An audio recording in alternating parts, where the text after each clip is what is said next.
Welcome to Park Media. I am your host, Vince Emanuele, today, and we are joined once again by our friend, Sarah Johnson, who's one of the head organizers with Organized and United Residents of Michigan City. She's also a member of Democratic Socialists of America, and she is here today to talk about a local tenants' rights, tenants' union campaign that OURMC has embarked on over the last few months. So welcome to the program again. Thank you for having me again. Yeah, it's good to have you. Let's start off by sort of recapping the last 9 months, but we'll do it shortly. So after Bernie's loss on Super Tuesday, the pandemic hit, organizing efforts and plans for the rest of 2020 were put on hold. Our group, OURMC, immediately jumped into mutual aid efforts, distributing goods to those in need. But can you talk about some of the limitations of mutual aid efforts? I feel like this might be a good chance to discuss the difference between advocacy and organizing. Yeah, we were definitely knee deep in the Bernie campaign when the pandemic hit. And I was going back through stuff because I feel like this past 10 months has happened so fast and also slow at the same time. But I was looking at, we on the same day, which was March 17th, launched both a campaign, like a call-in campaign to our city officials, the mayor, the city council, to make changes at the city level, policies, pushing demands for them to actually respond to what was happening, because up until then there had been nothing coming from the city. And then we also launched a mutual aid program at the same time. We knew that, there were programs in the city that were providing food and stuff like that, and there had been before the pandemic, but there was nothing out there that was providing pads, tampons.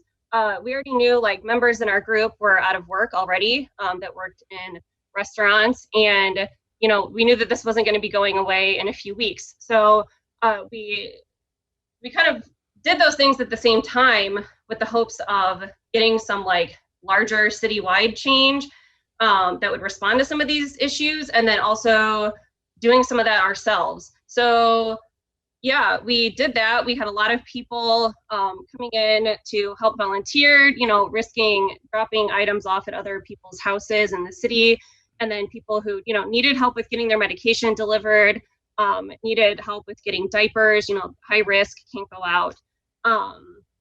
So we did that for a couple of months, and I think, all things, or not all things, but a lot of things that we've attempted in the past have found that there are huge limitations to, I don't even know that I would call the mutual aid advocacy as much as sort of direct service provision.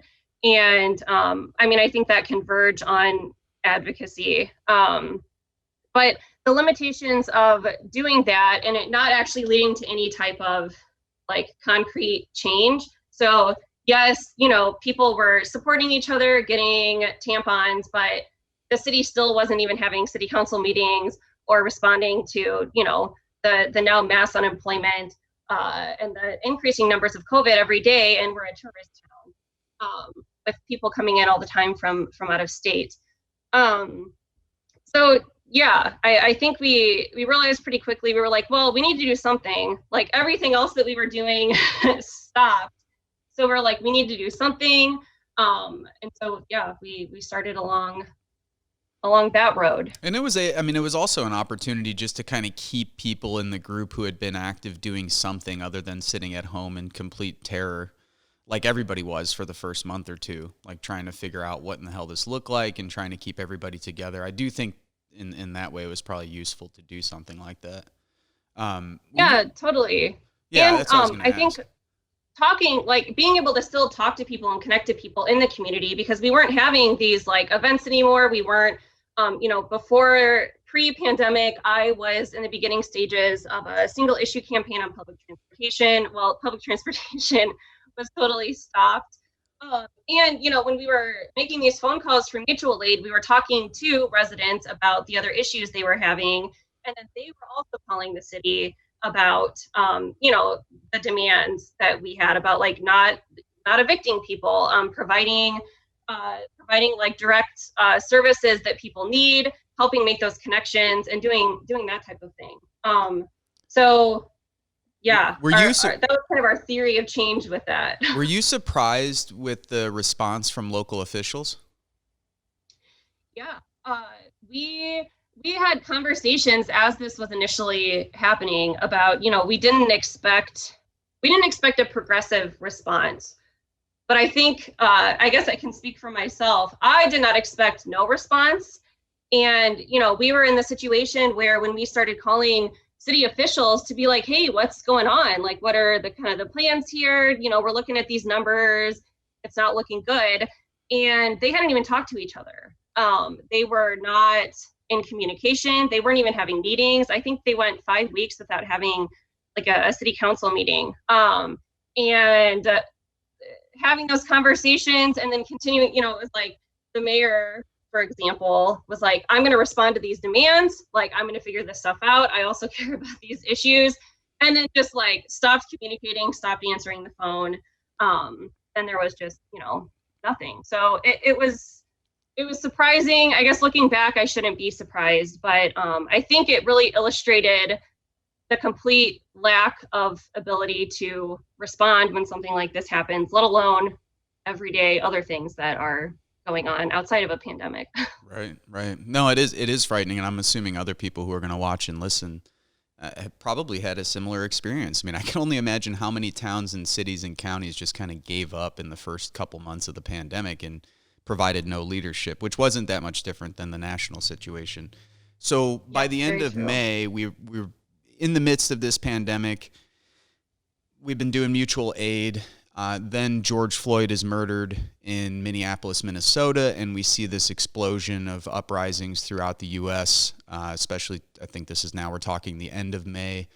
And then sort of RMC in the midst of that, I mean, in the city that we live in, people have heard me talk about the sort of, socio-political economic landscape of Michigan City, so we don't have to get into that too much. But for people who might not have heard me talk about that in the past, you're talking almost 1/3 of the city's black, a lot of poverty in the city. According to the United Way, it's like 53 or 54% of people in MC who can't even make ends meet. So that's the context, though. We found ourselves in a position where we were like, well, no one else is hosting an event. So so we did kind of question, like, does it make sense to have a solidarity event? You can kind of take it from there, what RMC was thinking as these uprisings were taking place throughout the U.S. and then what that looked like in Michigan City. Yeah, up until that moment, we were really sticking to not being with each other. We were not going outside except for in our own backyards if we have them. And that was the first time that we were like, okay, so given what's happening in Minneapolis, and then also we started to see that there were solidarity rallies happening all over the country in the couple of days that followed. And, we were looking at science, like we were consistently listening to like Dr. Osterholm. Sorry, it always randomly mutes me. Dr. Osterholm, and finding out that like, okay, so it's safer to be outside, but distance, and kind of looking at what those situations are and what's safe or not. And yeah, started to plan a solidarity rally here in Michigan City, which turned out way bigger than we expected it to. I had expected to have maybe 200, 300 people show up. I don't know exact numbers. We had between, 700 and 1,200, somewhere in there at different times during the day, participating in that. And, I think it was kind of a mix of having something that was showing solidarity, having something that people could get out and do that actually matters. That's not just like hanging out in the middle of a pandemic.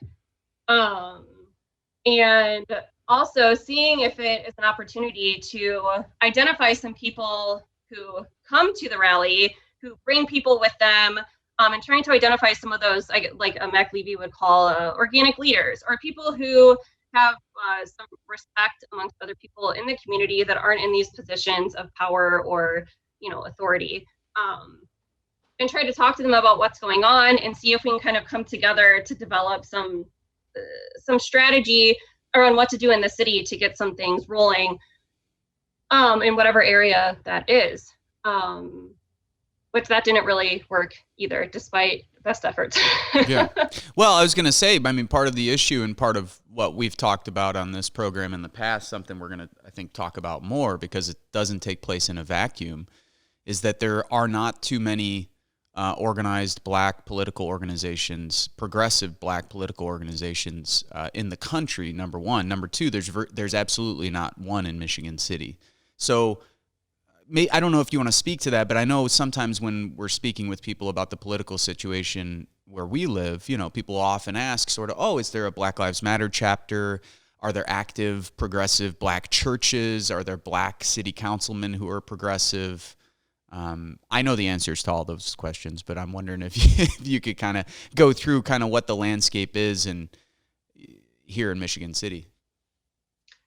Yeah, no, there's not. And there's really not much of organized anything in the city. I mean, really, if you expand that out to the region and the state, there's not really any places to call on for like a mobilization to be like, hey, these are the issues. You know, we did reach out to local pastors. We reached out to local groups that we've worked with before to both invite them and to speak at this event. And you know, there's not that many people. The list was short of like, who could we reach out to Sure. to come to this. And I think that's, you know, one of the not when we realized, but it reinforced this idea that like, unless we actually have like bases of people that could be called on to be mobilized in these moments, what do you expect to happen from them? I don't know if that makes sense, if I'm being clear. Yeah, absolutely.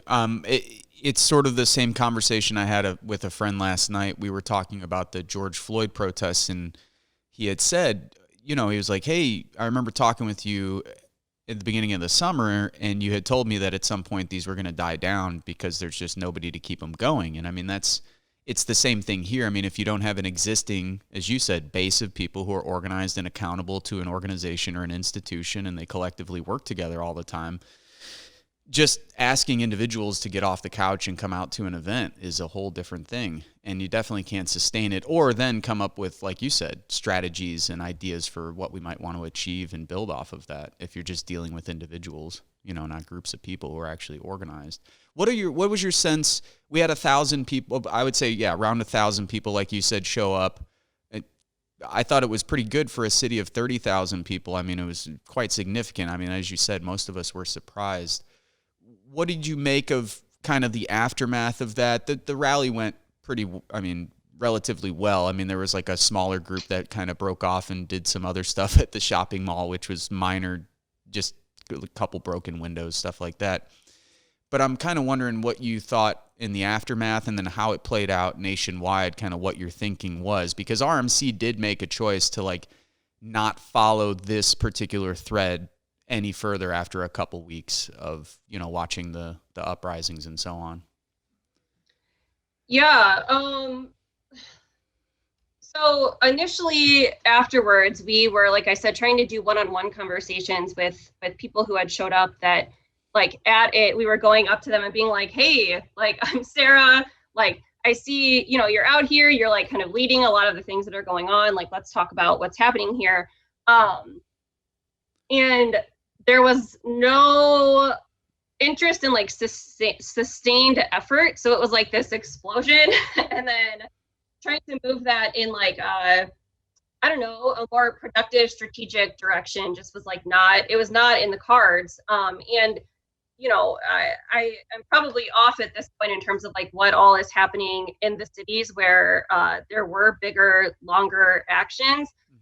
But my understanding is that largely most of it's fizzled out, and the places where there were initial kind of concessions made have kind of turned back and gone in the other direction.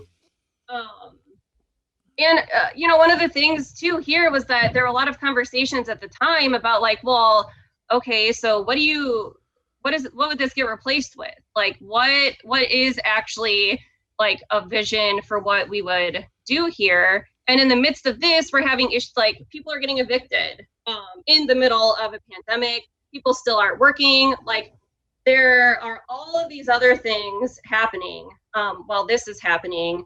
And yeah, I mean, to just talking to people and being like, well, where could there be like, I don't know, how would you put it? Like having getting a base actually built of people who are dedicated and serious to kind of moving things forward. And I think at the time we were pretty open in terms of like what that might look like. And it just, that did not, there wasn't any traction on it, I guess. Right. Would maybe be the way to put it. Right. Yeah, and we saw, I mean, the support fell off significantly after the first few weeks, which I think was predictable. If you don't have clear demands and a vision for where you want to go, there's only so many people who are going to be down with watching cities burn. And it's quite something. I mean, this is an aside, but if you look back at the opinion polls, like a week after the uprisings in Minneapolis, it had 54, 55%. Some polls showed in the 60s. People in the United States who thought it was justified. It was like less than a month and a half later, it was down in the 20s and 30s. People had just got burnt out with the street skirmishes and the riots and all this stuff. And I think that played out in the election too. I mean, we saw that. I mean, we saw a lot of people. No, absolutely. Well, the polls totally changed on that, right? And locally, I think one big thing was that our police department actually didn't handle the rally or even what happened at the outlet mall afterwards. The police chief was out in the middle of the crowd talking to people. And that's what largely was put in the newspapers. And a lot of people in the city were like, hey, that's actually the right thing that the police chief should have done in that moment. So, it was just very interesting, right? These things are not like black or white. It's not like it's either this or it's this, right? Most things are somewhere in the middle, and it's all very complex. And so, yeah, I thought that was really interesting, and what things could have turned into if it was a different, if different tactics were taken by the police that day. No, that's a great point. I haven't thought much about that. In other words, if the police would have really cracked down at the shopping mall, how would the community have reacted? How would the people there have reacted? No, that's a good point. So sometime before the protest, RMC had already sort of got a petition going to help out renters. From the beginning, as you mentioned, we knew that the pandemic was going to ravage renters. After seeing what happened with the George Floyd protests, kind of, without a Black Lives Matter chapter here and without the Black Lives Matter chapters in the region, really, which there's only one, really like providing a sort of framework for what we could work on, or a kind of coalition or a vision that could bring people together throughout the city. There was sort of a decision that was made, not quite organizing the campaign yet, but there was like this movement in the direction of maybe we should focus on a tenants' rights or a tenants' union campaign. So why don't you kind of bring us up to where we were at that moment? Right. So yeah, moving between March to May and trying to focus on getting our local officials to do stuff, we realized that like really what we need is a statewide response of organized people to actually get the state to shift what it was doing. Because in a lot of ways, like these were state responses that, well, really national responses, but it kept like the ball rolled from the national level to the state level to the local level to like businesses and then down to individuals to make these decisions. And so we got connected in with an organization in Southern Indiana called Hoosier Action, which in early mid-May was trying to coordinate a more statewide effort of like kind of existing organizations, more progressive organizations, to sort of do a coordinated petition, mobilization, advocacy response to our state basically doing nothing. For people in other states, if they listen to this, Indiana consistently was like, well, we have an eviction moratorium, but it ends, at the end of the month. And then they would wait till the day off to be like, okay, we're extending it another month. And so there was this, it made it really difficult to have like a response to it because it was constantly changing all the time. So we were looking at, okay, well, let's get connected in with something that's attempting to be statewide. And they were really focusing in on this eviction moratorium, which of course, like we knew that that's a problem locally because we're talking to people. And we started doing a local petition that would focus on our county officials who actually have the ability to not move forward with holding court for eviction cases. So right along the way, there are different like people from the clerk to the sheriff to the judge who are deciding whether or not they're like actually listening to these, whether they're acting on them, and you know, all of those things. So we were trying to push the county in that situation. And yeah, I mean, right, a petition's very limiting. We mailed it off to them. This was like at the same time that well, no, this was right before. Sorry, I get mixed up with the timeline. This was right before the George Floyd was murdered. And so, you know, we were doing this petition, and then we had the solidarity rally. And it was after that that we decided to kind of have like a protest at the courthouse, and looking more like moving from sort of this advocacy call-in campaign to like, okay, well, let's actually get out there and do something like at the courthouse where these people are at. Except they weren't, because we're in the pandemic and people were like working from home. No, so we have these sort of ups and downs of the summer as well. And I mean, it's good to go back through this history because it even reminds me just how unclear and confusing everything was. I mean, there were the first lockdowns, then it was summer, some people thought. And I can't blame them because the news media was running stories that maybe the virus was going to die off in the summer. Maybe the warm weather was going to kill it or not allow it to spread as fast. Of course, after Memorial Day, after 4th of July, we saw the numbers really spike, and then we saw the same thing after Labor Day. But we kind of knew in the summer it was like ups and downs, people scared, people not really wanting to go out. Then the people who were going out were just trying to like hang out in the backyard or see their family or friends that they hadn't seen in several months. And then around this time, there's the decision is made that RMC wants to focus on an official. And now, what would you call it, Sarah? Would you call it a tenants' rights campaign or a tenants' union campaign? And what would be the difference between those two? Yeah, I think so. When we started looking at it, we were looking at generally like housing overall and the fact that there was going to be this huge eviction crisis in, I mean, all over the place, but also in LaPorte County, you know, Michigan City, 50% of residents rent. So we knew that this was going to be a huge issue. And I would say initially with this petition, with trying to do like a protest at the courthouse against, you know, the upcoming eviction wave, we were looking at more of a, I don't know, like a housing campaign versus an actual like forming tenant unions and organizing tenants into those unions. So the difference between like advocating on behalf of other tenants or even mobilizing tenants to come do something like a protest at the courthouse. Yeah, we decided we needed like, it wasn't going to cut it to just like call a protest. I mean, right? It's you're calling from the same base of people that you've been calling from before. Right. And which is at the end of, can I just jump in, Sarah? That's a really important point. So in other words, there's a lot of people out there. I came up with that kind of an understanding, you know, during the anti-war movement, that the thought was, okay, people feel this way, and it might be true. It might be that 70% of people in Michigan City really are pissed at their landlords.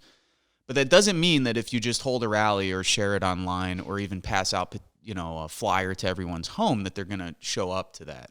And you might want to just mention why that is. I know that we're going to keep repeating things like if you don't have a base of supporters, maybe we even might want to define kind of what that is for people. So I'm sorry to like backtrack, but it might even be helpful to do that. Oh. Yeah, so I guess what I'm referring to is so you're calling, okay, so just because people are like pissed, upset, unruly, suffering, even willing to, like, I don't know, go set a dumpster on fire or go get out in the streets and like scream at police or scream at each other, whatever. That doesn't lead to like any type of political change. And we've taken a lot from Jane McAlevey, at looking at like, okay, so she's a union organizer and huge on structure-based organizing, so that you're actually winning, not just like yelling out into the ether, and really talking to the choir. So like when you put out a call to go protest at the courthouse, first off, who's even hearing that that's happening? And second, if you're a tenant, you're not connected in with any of these efforts already, and you're hearing about a protest at the courthouse, like, why would you go? What do you think is going to happen? What are the ends? And people aren't going to get involved just to go protest. Like, they actually want to see changes happen. And you know, I haven't lived in big cities, so I don't know like if it works better in big cities. I doubt it. But I know that here, like, actually building relationships with people, having like long, difficult conversations with them, finding out the things that they actually care about, because not everybody is like, well, people might not like their housing situation, but that doesn't mean that they're like, well, yeah, but that doesn't mean that I like shouldn't pay rent, or even that if I don't pay rent, like, we're in the state of Indiana, you're not going to get anywhere except on the street, because, you know, they're going to evict you and the judge is going to go along with it.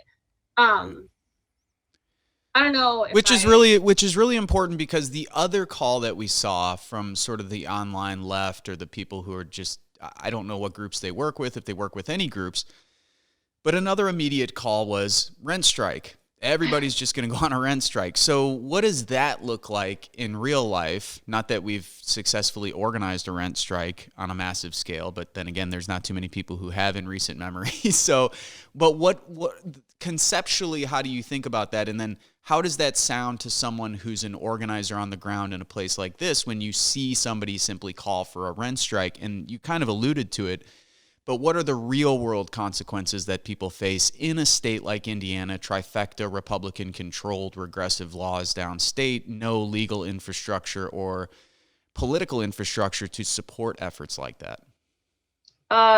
It's stupid and dangerous to start with. I mean, be honest. So that's when I started hearing that, that's when I really started digging deeper into, like, so who's actually doing tenant organizing around the country, and like, what are best practices, and what are they recommending that people do? Because making a general call to do a rent strike on May 1st is like, I don't know, I laughed. I'm like, generally that's going to be a call that only, again, self-selected activists are going to see. And there is no, like, you're not going to win any type of anything against a landlord by one person doing a rent strike. And in order to have a collective rent strike, it involves actually organizing other people in your building, talking to them, doing one-on-ones, actually tracking who is doing what, so that you know, like, okay, if we're going to rent strike, what percentage of people do we have, and are they going to actually do it? Because it's a matter of having somewhere to live or being pushed out onto the street. And I think it's a more like visionary thing. Like, well, wouldn't it be great if everybody in the country rent striked, without looking at what does it take to actually get there? And it's not just a call to action across the country, which we saw. I mean, right, where I don't know that happened anywhere, that anybody just like, you know, stood up and they're like, I'm gonna rent strike. Yeah, no, I mean, same as the union strikes. I mean, they don't just happen. No. Yeah, we used to, you'll find this funny knowing what you know now and the kind of experience that you're picking up. But we had people during Occupy call for general strikes of cities. It's maybe like 5,000 or 10,000 people in downtown Boston, Massachusetts. And I remember they like invited Noam Chomsky there to give a talk. And he was like, this guy was like, what do you think about a rent strike? And Noam Chomsky was like, well, you can call one, but that doesn't mean that there's going to be one. And I remember Yeah, people no, just being like, "Oh, he's not that radical." Like it just people have a warped understanding of the capacity it takes to make these sort of things happen. So, right. how did you eventually go about picking a location, and then what are the methods and sort of strategic thinking that goes into such a choice? Yeah, so we went through many different phases. I feel like everything that we ever do ends up being like, okay, so here's a history of things that, you shouldn't do or things that don't work. Uh, so at first, after we did this whole petition thing and started looking at some of that stuff, we were like, okay, so in order, like, if we're gonna actually go talk to people and do real tenant organizing, where are we going to go? Because, right, you can't just like take a city block and go. You have multiple different landlords, homeowners, renters from like all different places. You don't have one actual like uh, uh, person in power, like a decision maker that can change for all of them, except for like, I guess, someone at a national level or maybe the state. So sorry, I moved backwards. So we started listing out like the worst landlords in the city. So we were talking to people. We were on local message boards, finding out like who has had a bad experience with housing, and talking to other people in the city who have experiences working with the different landlords to kind of give us like, hey, these have been the worst ones so far.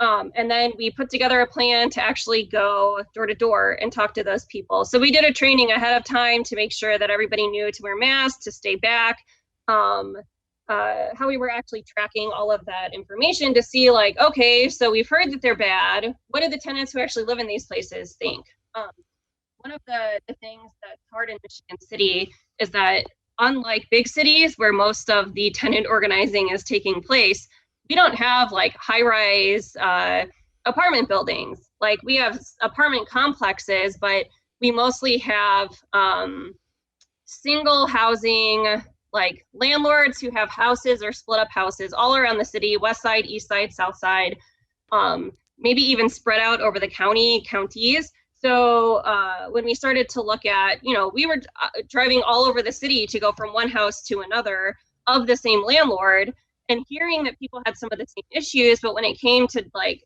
attempt bringing them together, it was extremely, extremely difficult. And so then we started looking at, okay, taking another page out of McLeavy's book when she's looking at unions, like what's the worst of the worst, the biggest of the big, and started looking at some of the bigger apartment complexes that, we had people reaching out to us during the pandemic saying, hey, this complex is trying to evict people even during this state eviction moratorium. So we did a lot of legwork and research prior to actually like eventually kind of choosing a location to focus on. We also tried to do a tenant rights, we called it a potluck, but it was just like having some snacks. When we went door to door, which didn't work out, the people who showed up were people who we already kind of had some relationships with. And I think that's a huge piece of doing any of this is the relationship piece and trust. Because, right, people aren't going to do something that's like risky, even if it's something that ultimately is necessary in order for something even worse to happen. They're not going to do something that's risky unless they trust that it's going to at least have a high potential of being successful, and that they trust the people that are also working on it. And I think that's just, again, without having those existing institutions and organizations, and having things be so diffuse, having, someone might live here, go to church in 2 cities over and work in Chicago. Just because they live somewhere doesn't necessarily mean that they have these other connections, social, cultural, with the people who live under that same landlord. That makes a lot of sense. So how about immediate challenges? Well, actually, let me ask this first. So you reached out throughout the state. were there any other groups in the state of Indiana that were working on a similar campaign? And how hard was it to find information specific to a state with the kind of political context that we have? Again, deeply red state, controlled at all 3 levels by supermajorities, and a Republican governor.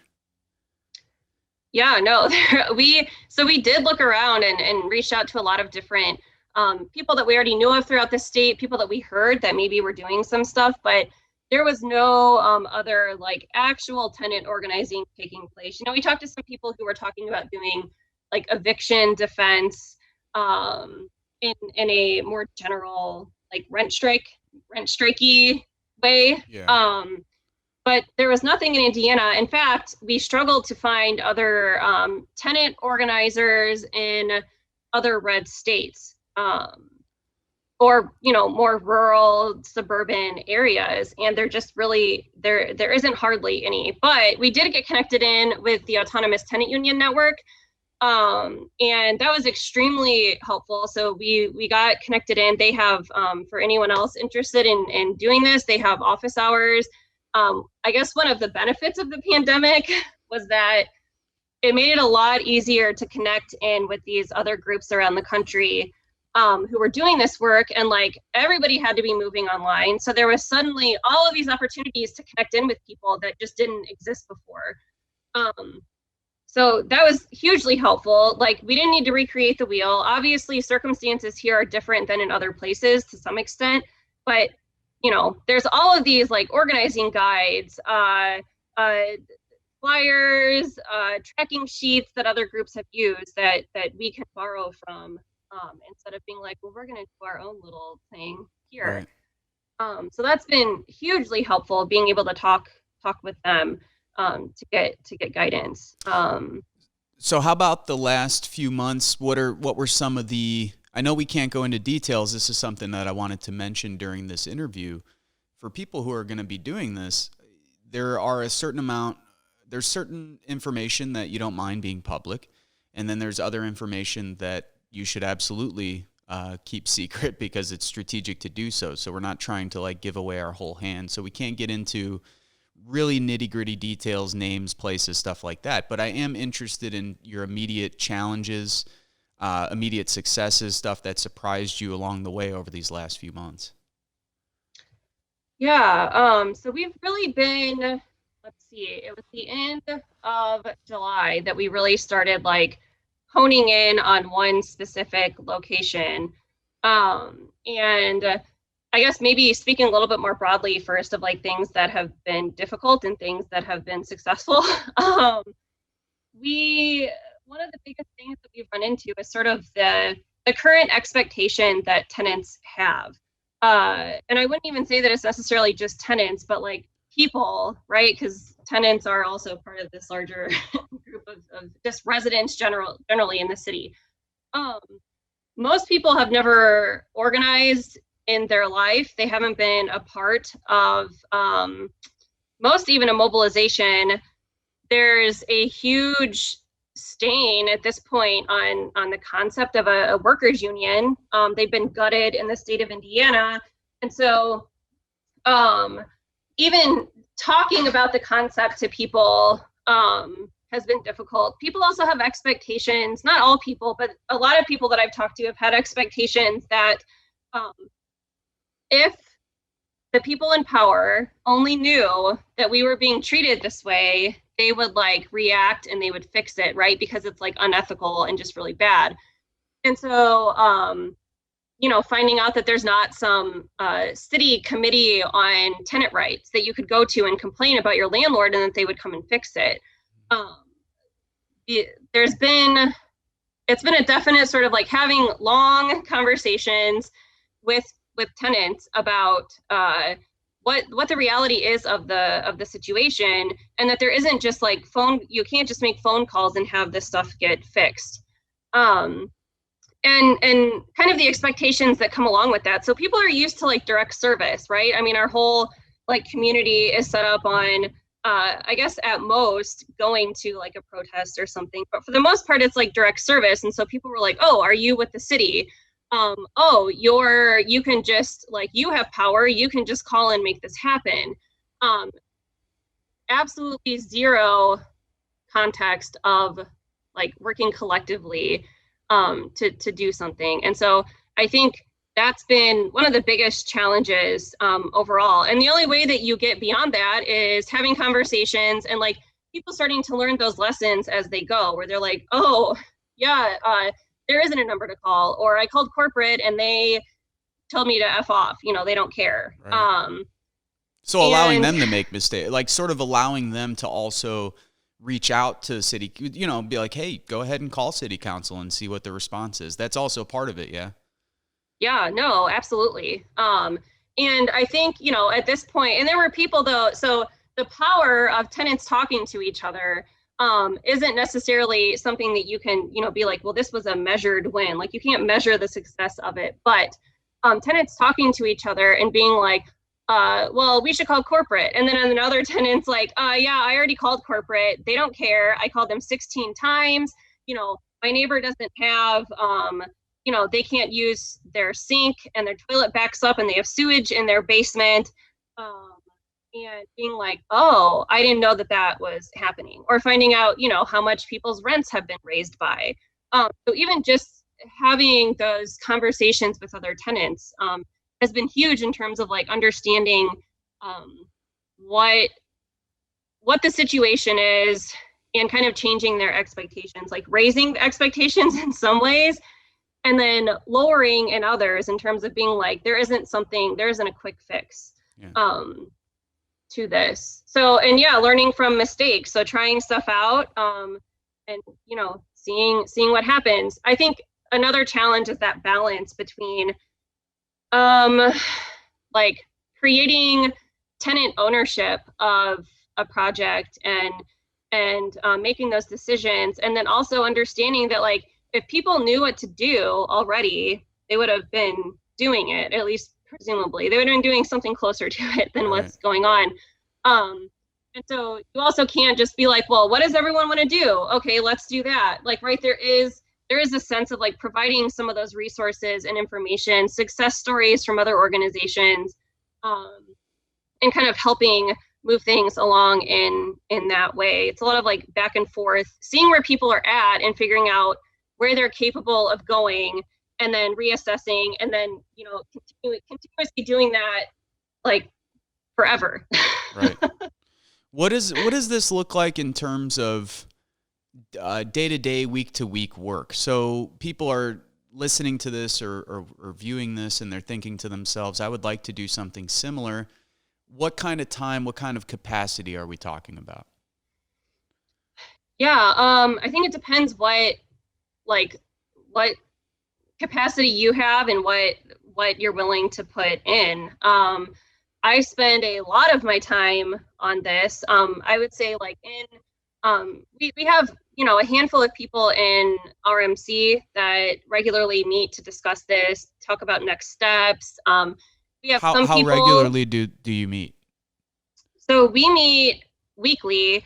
And then on top of that, we might also have other meetings or like, action planning sessions for like the next tenant meeting that we have, or doing a prep session for getting, 5 or 6 people ready to go and flyer, and how to talk to people or do phone calls to check in with people. So, I've kind of taken the lead. So I probably spend the most time on it, but it's a lot of following up with people.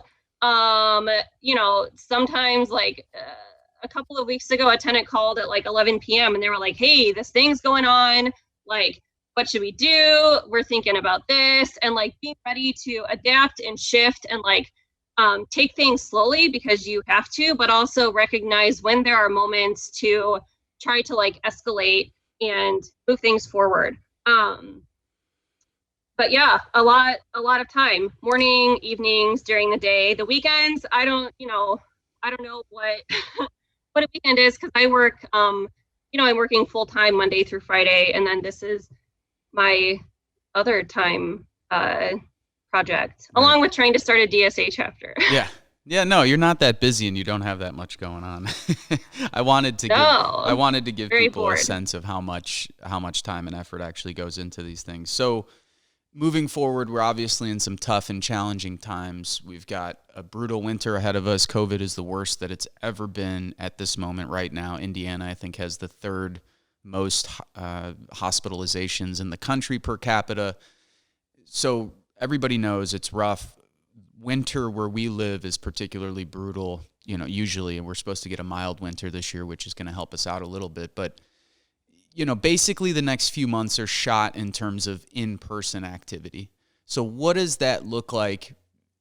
What does this campaign look like over the next few months? What are you thinking about in terms of keeping people engaged, keeping the ball rolling? But then also, what are you thinking about after the weather breaks? What would you like to start sort of moving into when you're able to meet with people and gather them face to face, albeit, socially distanced? Yeah. I think, I mean, in short, doing what you can with what you've got and with like this situation and environment that you're in. Um, I've been talking with other organizers around the country about like what are they doing with winter, and basically nobody has any huge like this is the thing to do. Um, and so I think it's like utilizing nice days when you have them. So we had a little like tenant outside get together, like meet and greet type of a hangout thing on one of the nicer days recently. Phone calls, like you can make phone calls, you can go door to door, you can be safe about it, and you can collect information so that you can call those people. You can meet on Zoom. Like it's not ideal, but I think not doing anything over the winter months is just an excuse to not do anything. And if you're looking at just getting started, I think the other thing is that there's a lot of like work that goes into it before you actually start. So like you can watch trainings on doing one-on-one conversations and like how to track information and people so that you're not, just going into it. I mean, you're going to learn along the way, but you can also do some stuff ahead of time. For the work that we're doing, I think even in the past 4 months, we've already seen like there's been some successes. So I mean, I would say tenants talking to each other is a success. Now, that's not a measurable success or winning anything, but it's a necessary step to actually getting anything accomplished. And, just the fact that tenants have been talking has has pushed management to actually start making some changes.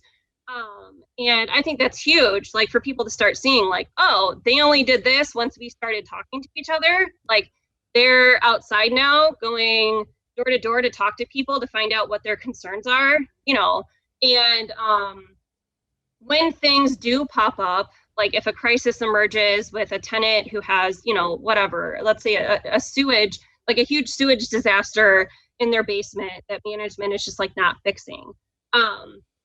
Instead of it being just an individual issue, now there's actually the beginning of a structure there that can collectively respond, and management is aware of that. And so, I think it's being very creative and understanding too that like, yeah, it might be more difficult in the next few months than it would be under normal circumstances. But hey, if we aren't doing anything, nothing is going to happen, definitely, and it's only going to get worse. So I think do what you can, talk to other people. I talk to people regularly from like around the country, and then trying to get more things happening in Indiana so that we also have more connections with that. But that's the only way, I think. That was going to be my next question. I'm going to flip my second to last and last question. I was going to ask you what's you've been speaking with other people in the region, in the state. I mean, so it's not just that you're doing this work here or that you have a full-time job or that you have two wonderful cats to take care of or that you're starting a DSA chapter or that you love to bake and cook and that you have a family and friends that you actually want to know. But you're also trying to help sister cities and other people we know throughout the region, people we know in the state who are also thinking that they would like to start, working on campaigns similar to this. What have those experiences been like? Yeah, I think it's like still super early in that process. But it's kind of what we're looking at with creating this DSA chapter to be, so that we actually have a sort of, I don't know if you call like an umbrella organization to do some of that like organizer training, sharing best practices, and actually like helping each other along. So, and helping like create that understanding that it involves actually having real conversations with real people, which includes everybody, not just the people that like agree with you already. And yeah, that, I mean, just like doing tenant organizing, it takes time to also work with other people and organizations that you want to do the same stuff that you're doing.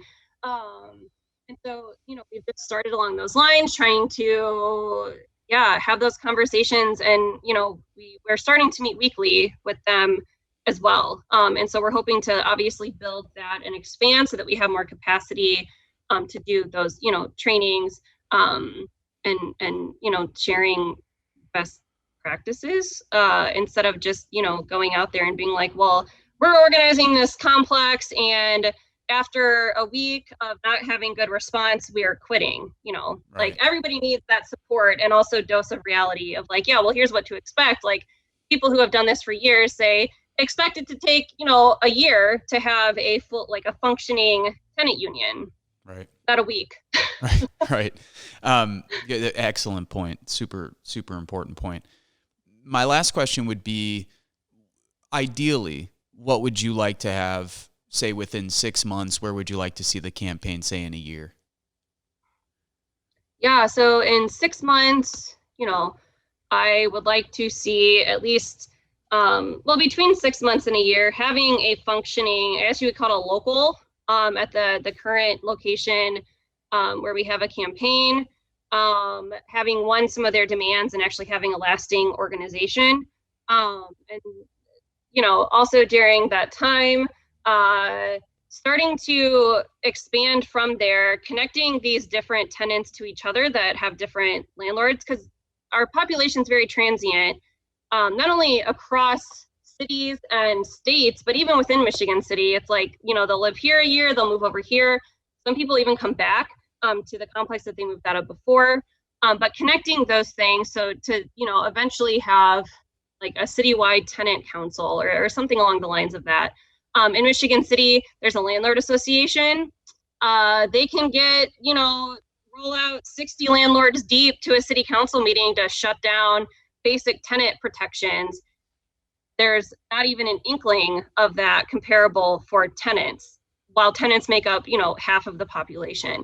So moving, you know, that takes longer than a year, but moving in that direction. And, you know, I think a goal past that would be having like the entire Michigan City rental market organized and negotiating as a geographic market together. I think next steps after this complex, at some point, moving through sort of this strategic belt of larger complexes in the city, and working to get some of these things happening around at least the region, hopefully the state, so that we have, you know, yeah, more of that capacity to coordinate, train, and deploy this activist layer in the region to actually organize, not just like stand on a corner, hoping that people will join your effort. And if you have an action coming up where you're going to stand on the corner, it's going to be much more powerful if you could pull from a citywide network of renters unions. So, I mean, this gets back to everything we mentioned also with George Floyd. We didn't talk about it during this conversation, but I talked about it with your significant other on a previous interview, and that is the electoral ramifications as well. So, I mean, it's not just that you're not saying to these renters, hey, just do this and it's like, you know, life will be good. It's like, no, getting organized around mutually shared interests, around a certain idea of collective participation and what that means to make change, hoping and with the intention that that could translate to electoral victories, that could translate to other victories, that it doesn't just stop with housing, in other words. No. And I think Jonathan Matthews Smucker put it really well, that like we should be doing this work with the intention of conspiring to take the helm, right? And that doesn't just happen by giving your hot takes online. And I was just gonna say too, back to what time I'm spending on this. I think we need more people doing this work, and it's not necessarily exciting. Sometimes it is, but it is demanding. It is difficult. It requires like dedication, adapting to situations, and taking it seriously. And I think that is something that if people are serious on the left and want to actually start changing these material conditions, and shifting any type of political structures, they have to do hard, difficult work, which is not always fun.